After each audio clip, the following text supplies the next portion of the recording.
What's up, y'all? Your boy Jamar is back with another interesting video we're about to get right into and check out. It's titled Cardi B Thinks We're Stupid. I don't know what they mean by that title. We finna get right into this video, see if we agree or if we disagree with the title, man. How do Cardi B think we stupid though? Like, what does that mean?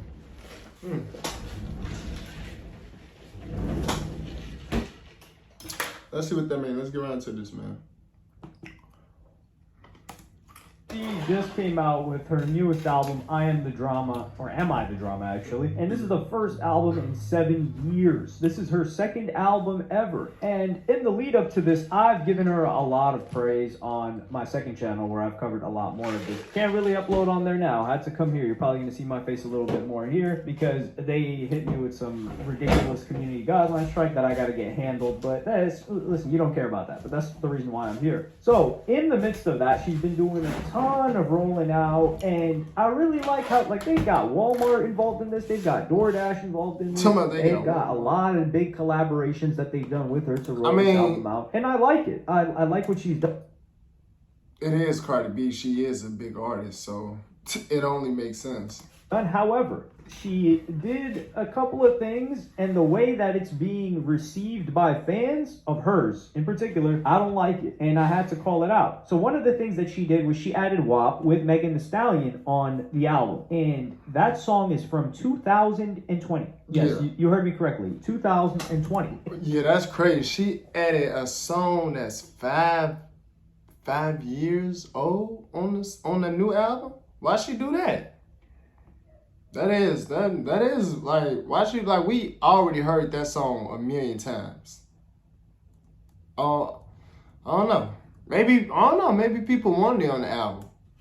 And the reason why they did this, and I knew this was going to be like promotional material, is for it to go platinum in one day, or like, oh, the fastest album to go double platinum or triple platinum. It's promotional material. Like, if you make something seem like it's hot, people are going to check it out at the very least. And that's exactly what they did. So one of the accounts, Updates of Cardi, said, Cardi B's Am I the Drama surpasses Drake's Scorpion 2018, becoming the fastest album to ever be certified RIAA platinum. And this is quite disgusting. And I quote tweeted this, and it's disgusting to me, but I also have like this smirk of appreciation because I know what they're doing and it's working, and I'm contributing to it knowingly by addressing it, because it just gets Am I the Drama more promotion. He said, and I'm contributing to it. And I said, Cardi. He said, and I'm contributing to it knowingly. Hey, he a realist though.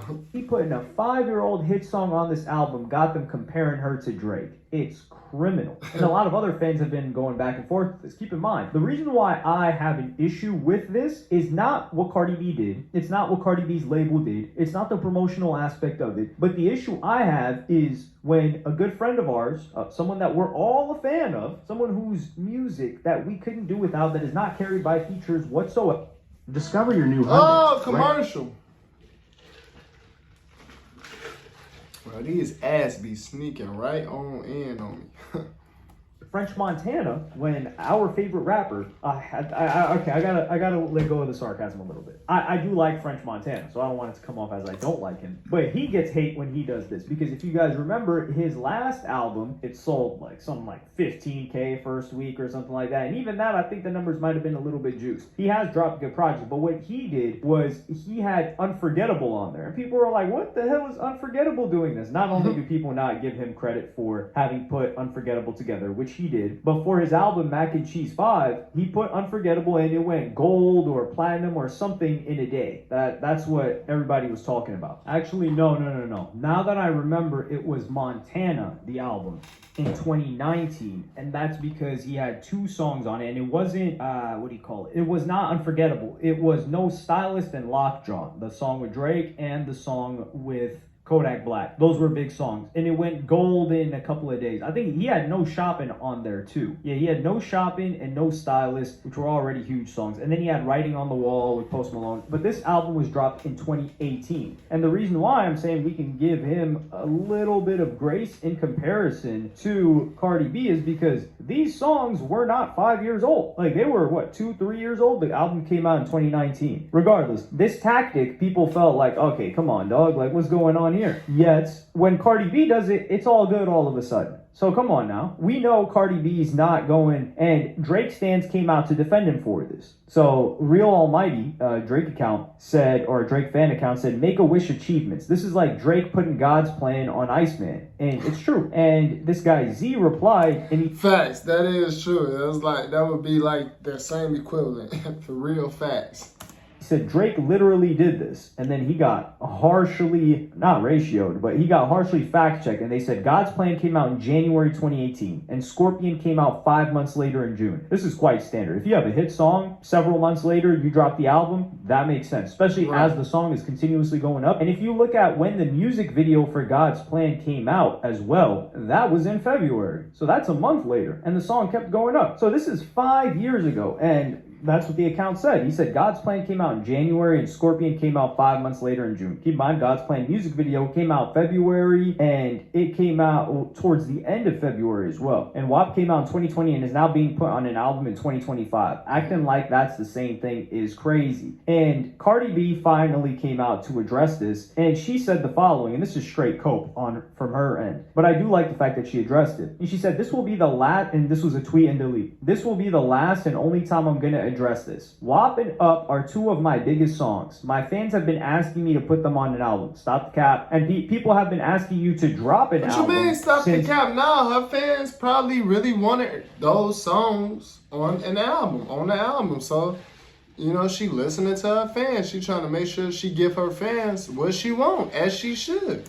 Then, because they thought an album was going to come in 2020 or 2021, but there is no way fans were telling her to put it on the album right now, 5 years later. That's not true. And people search for them on IOP all the time. They deserve a home. There are plenty of singles that never got put on an album, and there's no issue with that. People know WAP. Like, that's a big song. Up is a big song too, but not as big. So they can just look up or WAP, and your name comes up, or they have the song saved. So there's not a struggle to find either of these songs, and they needed to be added to a project to make it easier to access. That's not true. That's cap. I let haters make me not submit WAP for the Grammys.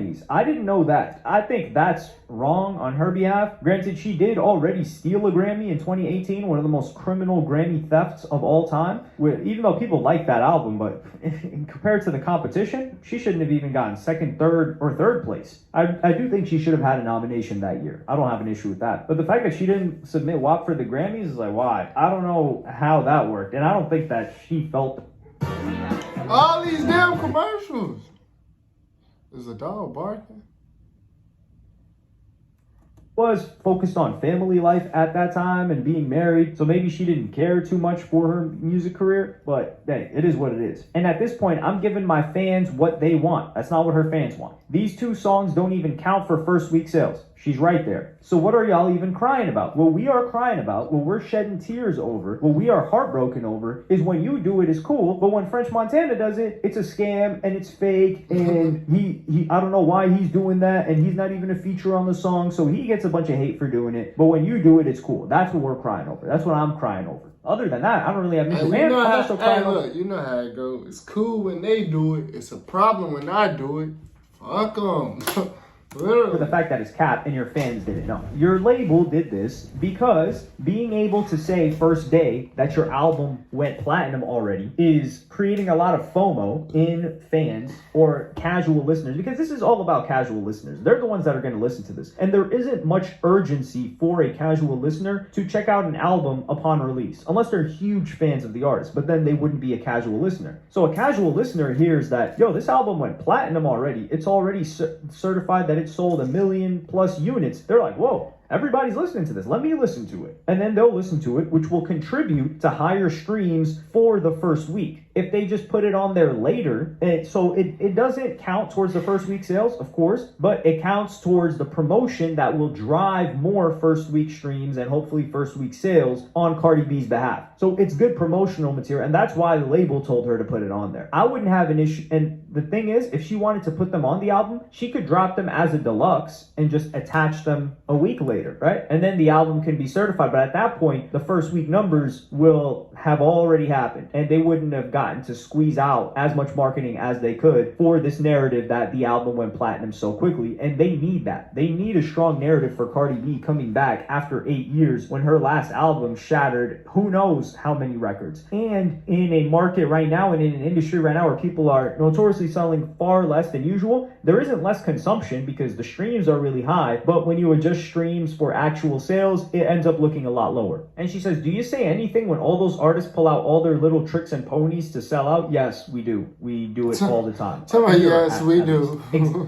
Yes, we do. We get on them too. Exactly. Now let them eat cake, go cry about it. I think her response is, she's right, but this is the thing too. I think artistically it doesn't look great either, because we'll give you guys an example from last year. Kendrick Lamar dropped Not Like Us. Kendrick Lamar also dropped Euphoria. Kendrick Lamar dropped diss tracks that would have helped his first week a lot after the Drake beef. Like, these are some of the biggest tracks ever. And when he dropped GNX, which was a couple months after the beef, he did not have any of those tracks on the album. He brought new tracks. And you have to give Kendrick Lamar a lot of respect for that. And he could have dropped GNX and they could have been like, yo, this album's platinum already because of how Not Like Us performed. But he separated that whole beef into its own era and then GNX as its own thing. So Kendrick Lamar, this is like his vision for GNX was an artistic vision. And of course, commercially, it performed well too. Like, you got songs like Luther, you got TV Off, right? You got other songs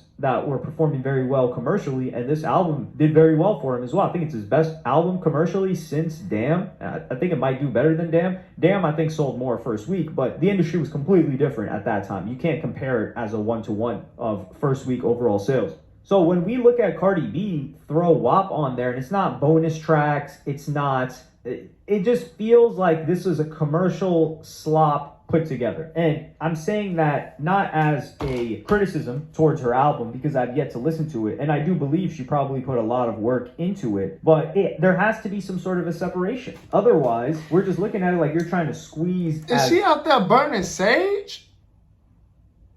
Cardi B out there burning sage over her album? Much streams, and you don't care enough about...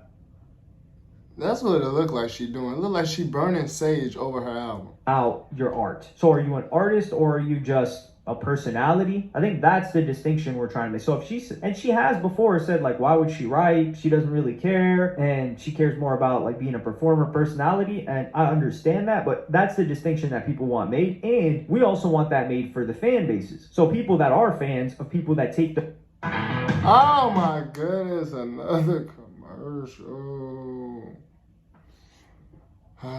Very seriously, Cardi B fans can't, or Nicki Minaj, let's give her as an example. You can't start throwing Nicki Minaj and Cardi B beef because they're not playing the same game. Cardi B says, oh, I'm just fine with being a mouthpiece. I don't really care about my art. Yeah, if they're going to throw old songs on there that aren't even labeled as bonus tracks, separated, or as deluxe versions, in 5 years, you know how much artists develop in 5 years, how much their life changed? And Cardi B's life changed a lot. So for a song like that to make it to an album, I don't want to say ever, because someone will give an example, but if you do have an example, please feel free to give it. Yeah, I kind of agree with what he's saying, y'all. I'm not gonna lie, I kind of agree, well, not agree, but I kind of understand what he's saying, and I guess you could say to a certain degree, I agree. To a certain degree, I agree, because it is 5 years later, but if her fan base wanted it on the album, hey, she's just trying to make her fans happy and give her fans what they want. And they wanted that on the album. They wanted that a part of the album. So that's what she did. But y'all let me know what y'all think, man, down in the comments below. Subscribe to the channel if you're new so you don't miss no new video every time I drop a new video for y'all. Let me know what else y'all want me to check out and get to next. I'm going to get to it for y'all. I'll see y'all in the next video.